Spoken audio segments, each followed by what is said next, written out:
which is essentially the reason why I say the probability of God's existence or some God's existence is 10%. That is not a reflection of my own assessment of the plausibility. I regard like personally, if you ask me, the probability of God existing is almost nil. But that's just the 10% is entirely a sort of order of magnitude estimate of like what philosophers think, really. So the background is that various surveys of professional philosophers have been carried out, like is it Chalmers-Bourget survey that indicated something like 17% of philosophers are theists and the rest are agnostic or atheist. And I've also read your article about how then you come up with the 10%, but it's basically that is it would seem that the consensus opinion among philosophers is that we should be agnostic or atheist. I think my basic response would be that while it is correct that philosophers in general are well-versed in assessing the validity and cogency of arguments, all philosophers are going to be good at that because they're trained in the philosophical method of critical thinking. Nevertheless, I'm just not bothered as a theist that by the fact that philosophers in general tend to be atheistic or agnostic,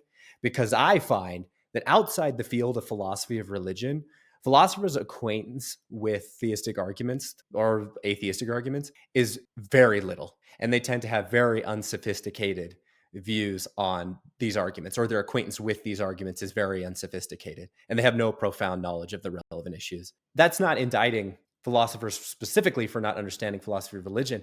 I think that when you just come to understand what philosophy is, it is such a huge, expansive field that the collective opinion of philosophers on some very specific issue is just not that significant.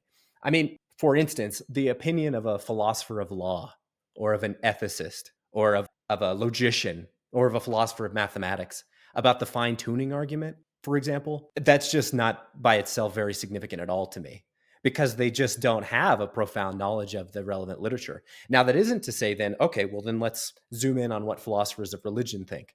Well, if you did that, you would find that most philosophers of religion are Christian, not just theists, but are Christian. And that's not significant because there's a self-selection effect of the people that go into philosophy of religion. They tend to already be religious. I think that you just can't make one way or another an appeal to the relevant authorities, that the only option you have if you want to determine whether these arguments succeed is to just look at them for yourself.